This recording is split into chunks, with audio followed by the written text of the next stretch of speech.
Welcome to the best gambling show on the internet. This is the home of the money pick. Make sure you hit the like button. Make sure you subscribe. Week 6 player props to bet in the NFL. And guys, I have to admit, I am feeling good on this Friday afternoon, and I hope you are too.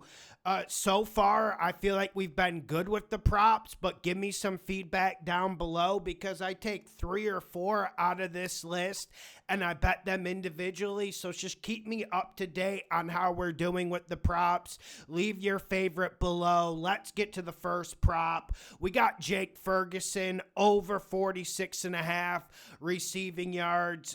Listen, Jake Ferguson, tight end Cowboys. When you say tight ends against the Panthers, it's been trouble. And listen, this Panthers defense has been better than people thought going into this year, specifically against the run. But I love this matchup for Dak and the Cowboys offense. And Ferguson didn't go off last week against the Jets, but really Dallas didn't need to do anything. Once it got to the third quarter, Dallas just said, no, we're not going to do much offensively. I think Ferguson's going to get the ball early and often. This is my favorite prop. I'm going Jake Ferguson over 46.5 wide receiving yards. Next prop, same game. We got Ted McMillan over 68.5 wide receiving yards. Every single list, every single video, he's been on the list. Why would we go away from a good thing? And this works into the next prop. Xavier Legette under 24.5 wide receiving yards, and we already hit his unders this year. So let me get into the landscape of Carolina's wide receivers. Short story, the only one who can play and the only one who is reliable is Ted McMillan.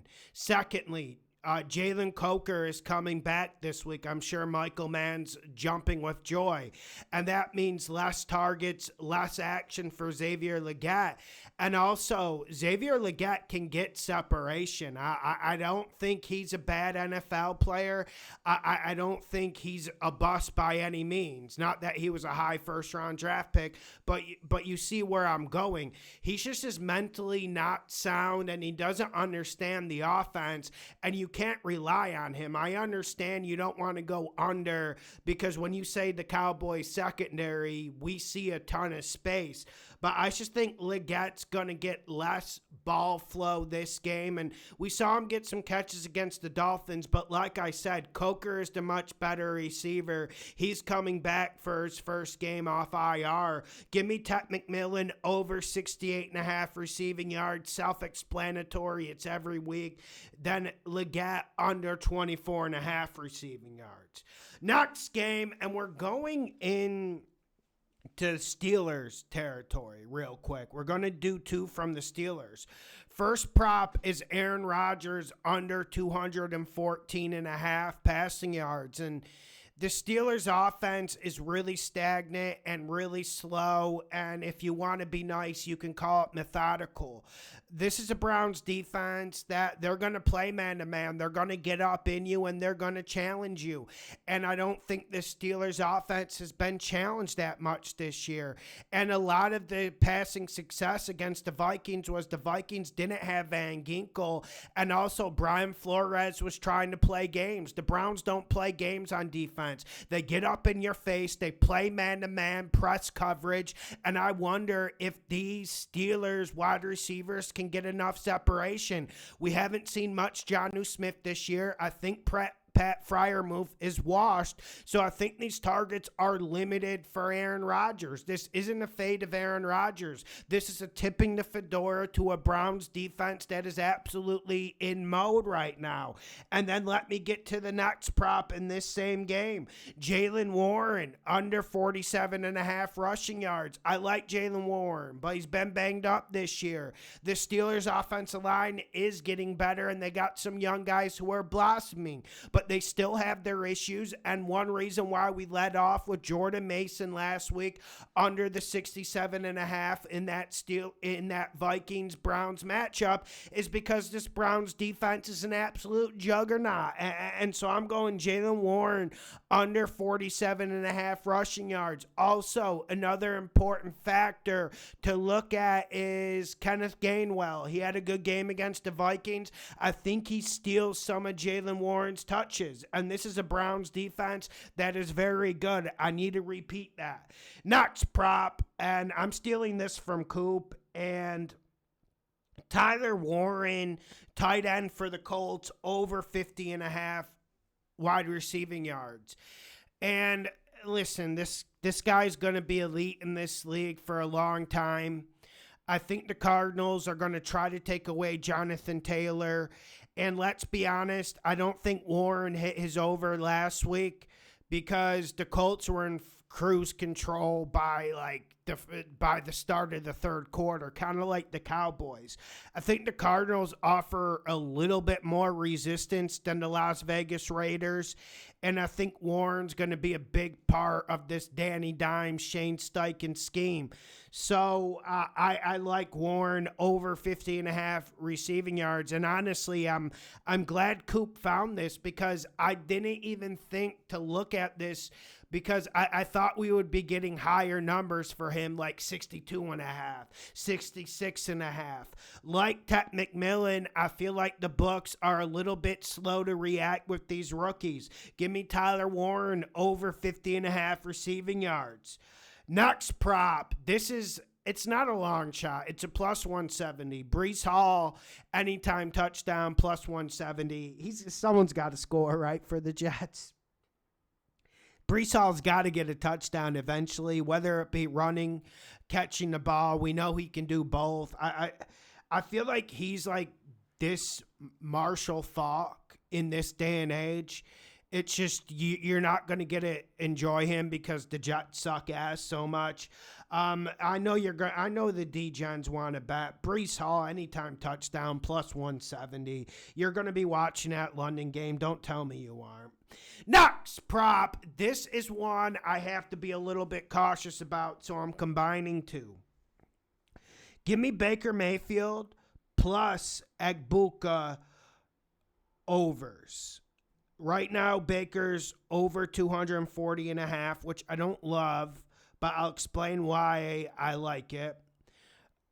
And then Egbuka is over 68.5 receiving yards. Okay, Godwin's out. Mike Evans is out. You think that's going to be a problem for the Bucs? No, not really. Egbuka is the real deal. And he's fucking phenomenal. And Bet365 was dicking around with this. I went to look it up earlier today, and it was off the book. And so I finally found it. It's at 68.5 on a lot. And that's why I wanted to combine it with Baker. It's just to give you guys some better odds, and I understand it's a risk. And I understand you guys fear going up against the 49ers. Look at what they did to the Los Angeles Rams. That was a terrible spot for the Niners defense, and they battled like warriors. But when I'm looking at this matchup, Bosa's not walking through that door. And that 49ers secondary, I think they will leave a lot of space. And Baker Mayfield is absolutely cooking. He's one of the best quarterbacks in the league right now with Dak Prescott, if we're just judging this small sample size that we've had in 2025. Give me Baker overs plus Egbuka overs in a little parlay. Nuts prop, and you're not gonna like this. We're going to Green Bay. Joe Flacco over 203.5 passing yards. Listen, this Bengals offensive line is a disaster. Do you really think they're going to start running the ball against Green Bay? I don't. Now, it's going to be hard to throw the football when you have Micah Parsons and that Green Bay front coming off a bye week ready to eat you alive. Like, I get it. But this could turn into a blowout situation. The spread is 14.5 for a reason. So when it gets to blowout situations, that's when Flacco will get some time. And Flacco's going to throw the ball deep. And if Green Bay dares to play some man-to-man, you have T. Higgins and you have Jamar Chase. At a certain point, it's in this new day and age of NFL football, we have to remember it is very easy to get over 200 yards passing. And I'm banking on Joe Flacco to do it. And hell, maybe we won't even need blowout game flow to hit this over. Maybe Joe Flacco comes out and shocks the world. I would have liked a more mobile quarterback for the Bengals, but we know they're doing this on the cheap. Give me Flacco over 203.5 passing yards. I also think this Green Bay secondary has issues. Obviously, the Bengals offensive line might be the detriment to this bet, but I think this one is good, man. Nuts prop, same game, Matthew Golden, under 45.5 receiving yards. Firstly, I think this Bengals defense is playing better than people thought, although that's not saying much. That's like saying, oh, well, it's good I got chlamydia instead of AIDS. Like, yeah, it's better news, but it's still fucking bad and not something you want in your life or not want to deal with.